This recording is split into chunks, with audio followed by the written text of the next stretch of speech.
Hello, good morning. Today is the 7th of Cheshvan, the 22nd of October, and we're starting a new parsha. There are now two parashot, two Torah sections that will be about Abraham. And the way that the whole book of Genesis is actually divided is into two, and four. How does that work? The first two portions are about mankind in universally.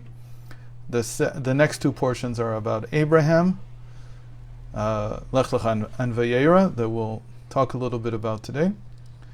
Then there are two portions on Isaac, Chayesara and Toldot, and then two portions about Jacob, and that brings us up to 8. And then finally we have 4 portions about Joseph. And actually Joseph is the person that we most talk about in the book of Genesis. So, what happens in the two parashot, the two Torah sections that are dedicated to Abraham? So the first one is called Lecha, which means go. God commands Abraham to go out of Ur Kasdim, out of this place called Ur, the Chaldeans, and to arrive at the land that he's going to show him. And Abraham is a very small minority. He has some people traveling with him. So in the first portion, this week's portion, he travels to the land of Canaan. By the way, he wasn't the first one to travel to the land of Canaan. We ended last week's portion with a very interesting description that Abraham's family, Terach, and his children were also planning on arriving in the land of Canaan, but they never made it. They stopped along the way in a place called Haran, which is in southern Turkey, northern Syria. They never made it down to the land of Canaan. Now, why is this an important point? Because to get to the land of Canaan from northern Syria or southern Turkey, you have to travel down south. And that is the most important verse that we have about Abraham's travels. This whole parsha is about his travels, and his travels are from the north to the south. We actually have a verse that describes this. Vayelech Avram haloch v'nasoa hanigba. Avraham then continued on his way, moving steadily towards the south. So we'd like to look at this. What does this mean that he was traveling to the south? Why do we even care? Why would the Torah even spend time telling us about his travels? Isn't the more important thing his message to the world, that there is one God, and so on? So, as it's explained in Hasidic thought, everything that we learn from Abraham, and I will talk about this much more next Sunday, God willing, in Los Angeles, is basically how to plan your life. He's teaching us how to plan our mission in life. How do we actually fulfill our mission? And the goal of every mission is in the end to come to see the fulfillment of what we wanted. That's the goal of every mission. And so we have this interesting connection between these two parashot, these two Torah sections that talk about Abraham.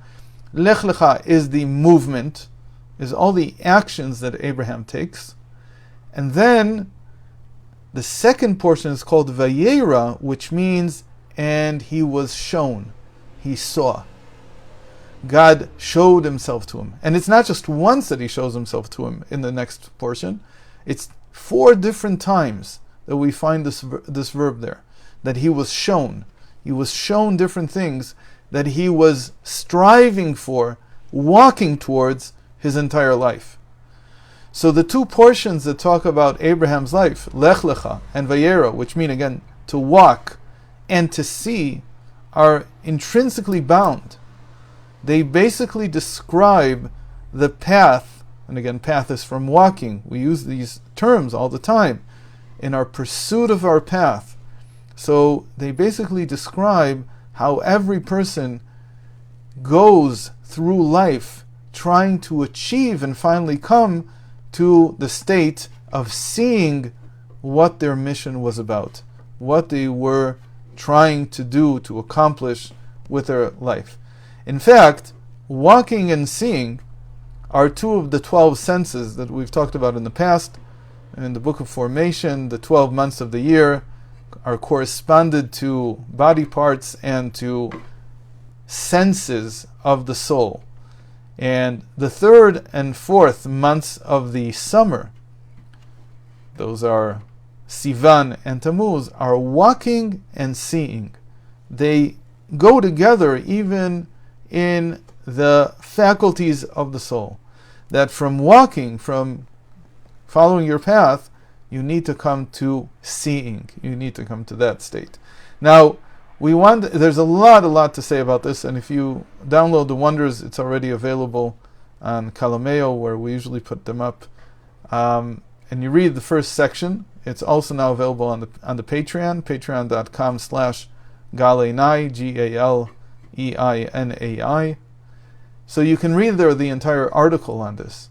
And there's a lot of particulars to it. And again, on next Sunday in Los Angeles, I'll be talking about this in length and explaining all the details. But here, let's just look at one small thing, that to walk to the south means to walk towards faith. How do we get that? Well, the cardinal directions are north, south, east, and west. South in Kabbalah is always associated with the right side, meaning that the north is the left and the south is the right. There's a lot of reasons for this. One of the simplest reasons is that in the tabernacle and in the temple, the menorah, the candelabra, was placed on the south wall, and the table of showbread was on the north wall. So north is associated with left and wealth. Left is associated with wealth in Torah. And the menorah, which is a beacon of light, of wisdom to the world, is on the south, and so the south and the right are associated with wisdom.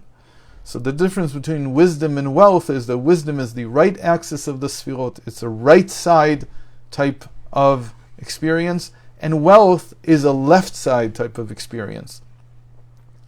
So Abraham is walking towards the south. That means he's walking constantly, we would say, to the right.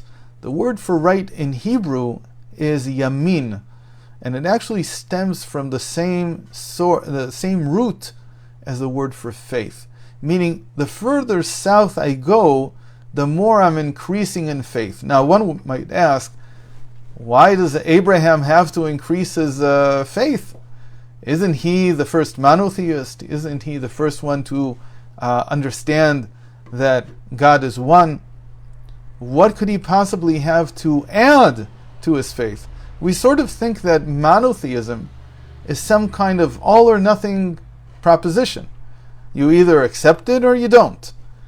It's not that simple. Why is it not that simple? Because a human being also has a rational mind.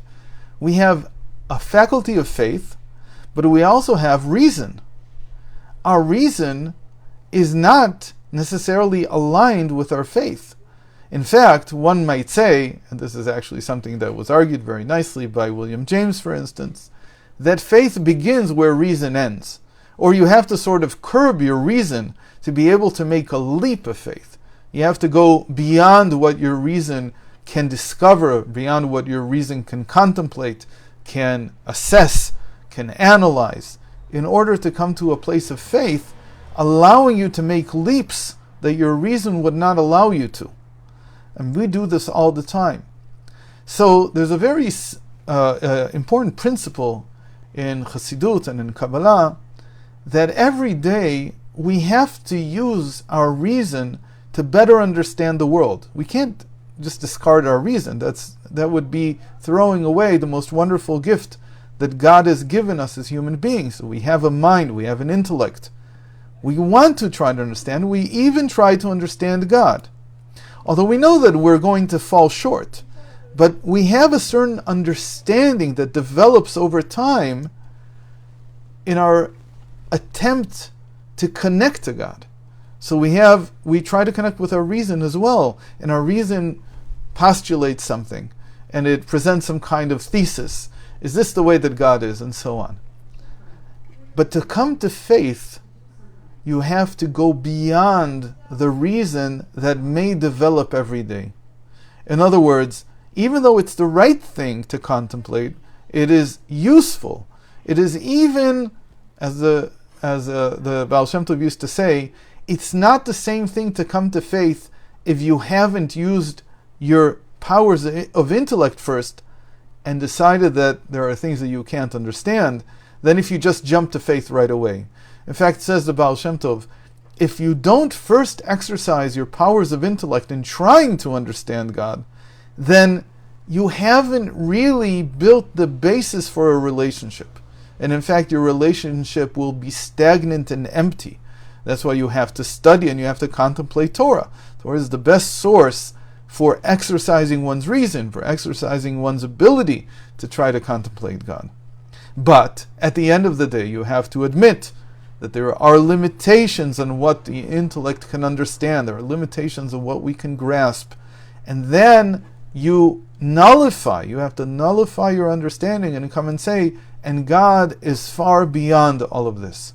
That everything that my mind has been able to assess and contemplate and analyze is all very well and good, but true faith, and how is it possible that this is all one?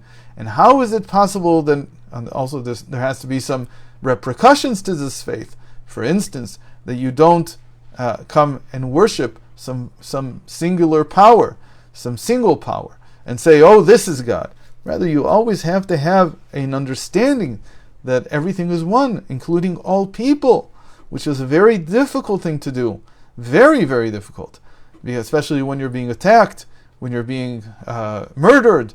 It's a very difficult thing to do. But that's what it means to come to faith. You have to set your understanding aside, and at the end of the day, you have to go into faith. And we say that in general, the time of faith is at night. Because at night, you don't see the world so much. The world is quieter. And then you can quiet your reasonable mind, your intellectual mind, and come to faith. That is what Abraham did every single day of his life in the land of Canaan.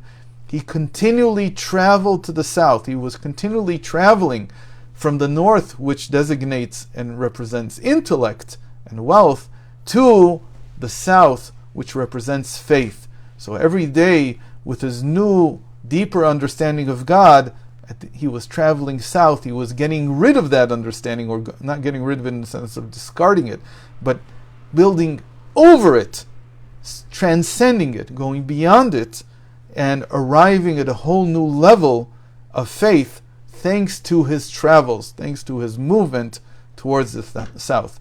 So thank you very much for joining, and I hope to see you again tomorrow.